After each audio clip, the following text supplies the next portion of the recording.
1932 खतियान के आधार पर लागू करना ही होगा। 60-40 या 1985 नहीं बल्कि 90-10 नियोजन नीति लागू करना होगा, जयराम महतो ने कही। यह खतियान की लड़ाई है और इसे 1932 खतियान के आधार पर लागू करना ही होगा। 60-40 या 1985 नहीं बल्कि 90-10 नियोजन नीति लागू करना होगा। झारखंड वासियों के हित के लिए, उसके अस्तित्व की रक्षा के लिए सभी लोगों को दलगत भावना से ऊपर उठकर माय माटी के मुद्दे पर एक होना होगा।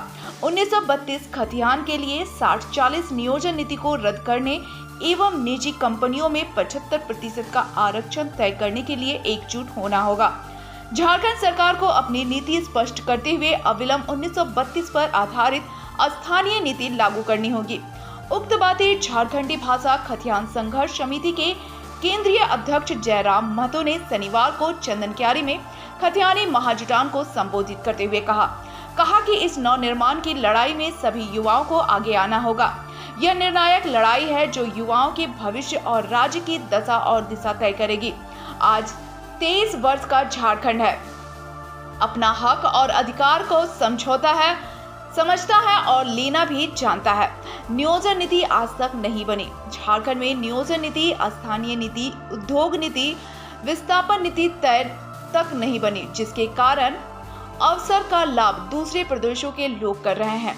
इलेक्ट्रो स्टील वेदांता में आज तक रैयतों को नियोजन नहीं मिला। चंदनक्यारी के लोगों में ये आशा जगी थी कि औद्योगिक विकास होगा तो पिछड़ापन दूर होगा, विकास की नई परिभाषा लिखी जाएगी। आज आसपास के प्रभावित गांवों के शिक्षित बेरोजगार भटक रहे हैं। उन्हें ना तो रोजगार मिला, ना परिक्षेत्रीय विकास हुआ, सिर्फ चिमनी का धुआं और प्रदूषण मिला। यहाँ पर काम करने वाले मजदूर को भी कंपनी अपना वर्कर नहीं मानती, ठेके पर मजदूरी करना पड़ता है। दुर्घटना के बाद मजदूरों को मुआवजा और नियोजन देना भी मुनासिब नहीं समझते।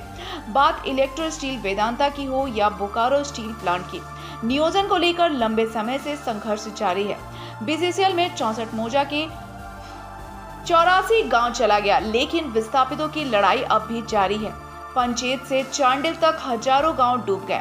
आपके बगल में यहाँ वेदांता इलेक्ट्रो स्टील प्लांट स्थापित हुआ, लेकिन स्थानीय लोगों को नियोजन नहीं मिला और जिसे मिला उसके साथ भेदभाव होता है।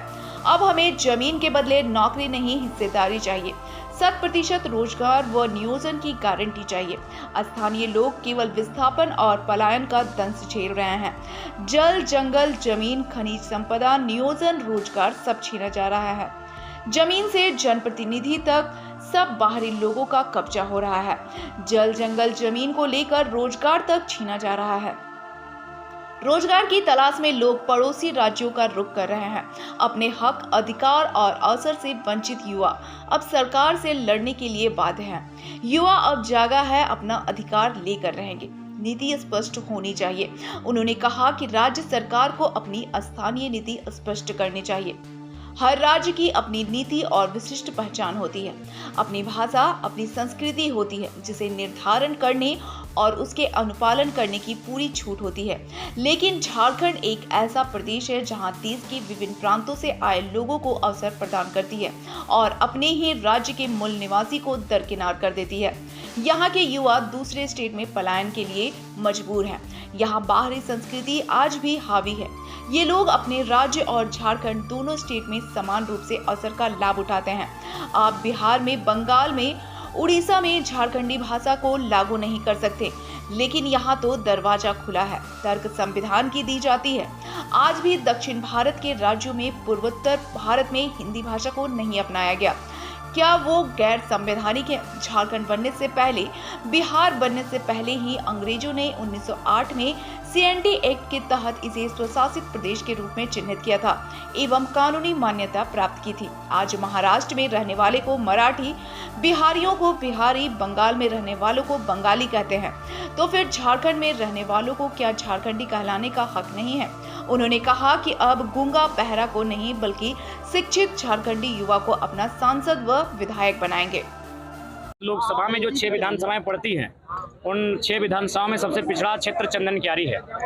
अब एक सवाल आता है, क्या चंदनक्यारी के लोग पिछड़े हैं या फिर इनके पास तकनीकी स्तर पर, मानसिक स्तर पर बौद्धिक विकास नहीं हुआ है? तो मैं आपको एक उदाहरण देना चाहूँगा। आपने पेपर में पढ़ा होगा कि भटिंडा का जो जलप्रपात है, जहाँ हमारे लोग नाच गान के लिए जाते हैं, मांस मंदिरा के लिए जाते हैं, वहाँ ऐसी चंदन क्यारी के 2 छात्र श्यामलाल महतो और राजकिशोर महतो ने उस गिरते हुए जल से बल्ब का निर्माण किया है। यानी चंदन क्यारी में प्रतिभाओं की कमी नहीं है, इन्हें अवसर का मौका नहीं मिला है, इन्हें अवसर नहीं मिला है, कारण कि हमारे सुस्त जो लीडर रहे हैं। तो इसलिए आज अगर चंदन क्यारी के साथ धनबाद लोकसभा की बात करें, राज्य की बात करें, अगर यहाँ की दिशा और दशा को सुधारना है तो एक एनर्जेटिक युवा चाहिए, जो डेयरिंग हो, जो एडुकेटेड हो, जिसमें जो फियरलेस हो, जिसमें डर ना हो, और सबसे खास बात नियमों की जानकारी हो, नीति के बारे में जानकारी रखता हो। जैसे कि मैंने उदाहरण के साथ जो सरकारी स्कूल में कपड़ों का रंग बदला गया, मैंने तर्क के साथ बताया कि किस प्रकार दोनों गवर्नमेंट ने घोटाला किया। क्योंकि आज के डेट में अगर हम आज कहें कि हमको पीला रंग का फुल पैंट चाहिए 1 लाख, आप नहीं दे सकते हैं, उसके लिए आपको 6 महीना का टाइम देना होगा, और ये प्रोडक्शन किसी मिल्स में होगा,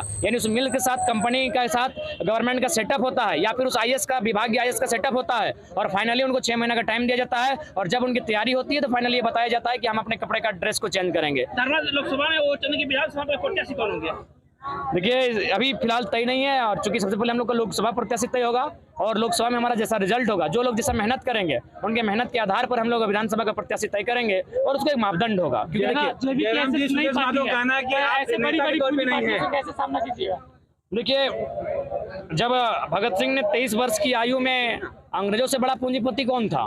क्योंकि ईस्ट इंडिया कंपनी यानी कंपनी का दर्शन तो अंग्रेजों ने दुनिया को कराया था। जब भगत सिंह 23 वर्ष की आयु में अंग्रेजों से टकरा सकते हैं तो भले हम लोग उनके चरणों के धूल के बराबर है। तो अगर हम में हिम्मत, तो हमने अगर शौर्य, अगर हम में साहस हो, तो हम लोग भी इन बड़ी बड़ी कंपनियां, जिसे आप वेदांता कहते हैं, इलेक्ट्रो स्टील कहते हैं, BSL कहते हैं, आपका FCI हर्ल कहते हैं, उनसे हम लोग टकराने का मादा रखते हैं, और निश्चय 2024 में इसका असर दिखेगा। चंदन क्यारी को बिहार खेत कहा है कि 2024 में मेरा बिहार खेत है, हम इस पर फसल उगाएंगे, क्या कहेंगे इस पर आप? देखिए जहाँ तक सवाल है, मौका दिया है चंदन क्यारी ने, उनको मौका दिया है, उनके गठबंधन में जो सरकार है केंद्र की, उनमें वो शामिल भी हैं, लेकिन आज तक जो ज्वलंत मुद्दे हैं उस पर कभी उन्होंने सदन के भीतर कोई प्रश्न नहीं किया है, ना कोई अपना तर्क प्रस्तुत किया है। तो इस हिसाब से मेरा मानना है कि अब लोगों का ये माइंड सेटअप बदलना होगा कि संसद और विधायक का काम क्या होता है। उनका काम नहीं होता है कि किसी फुटबॉल मैदान में आके फीता काटना, उनका बिल्कुल भी काम नहीं होता है किसी नली गली सड़क में आकर फीता काटना, किसी दुकान का गुमटी के उदाहरण में आकर फीता काटना। उनका काम होता है कुछ नए आइडियाज की बात रखना। अगर राज्य को किसी चीज़ के कारण दोहन हो रहा है तो उसमें तर्क देना कि किस प्रकार उस दोहन से मुक्ति पा सकते हैं। जैसे हम लोग बताते हैं कि कोयला बिजली के लिए बनता है, मैंने बिजली उत्पादन, इसलिए कोयला का सृजन मैंने खनन किया जाता है, लेकिन हम लोग वही तर्क देते हैं कि जापान में स्पीड ब्रेकर से बिजली बनती है, जापान में आपका जो गाड़ी चलती है तेज रफ्तार से, उससे बनती है, पवन चक्की से बनती है। तो इस तरह तर्क हम लोग रख सकते हैं। तो 2024 का क्या परिणाम होगा? देखिए हम लोग मेहनत कर सकते हैं, परिणाम जनता तय करेगी, और मुझे लगता है कि हमारी जो जनता है वो बेहतर परिणाम होगी। आज चंदन क्यारी की जो जनसभा थी, लगभग पांव रखने का जगह नहीं था लोगों के पास, तो 2024 की तैयारी के लिए हम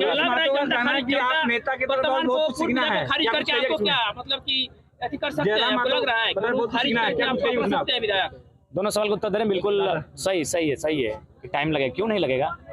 हम अभी नर्सरी में हैं, और आपने जिनका नाम लिया वो राजनीति की मास्टर डिग्री तक पहुंचे हैं, हमने कभी एटीट्यूड नहीं दिखाया। सही बात है, उनमें हमारी आयु में लगभग 25 सालों का अंतर है, 25 सालों की राजनीतिक अनुभव का अंतर है।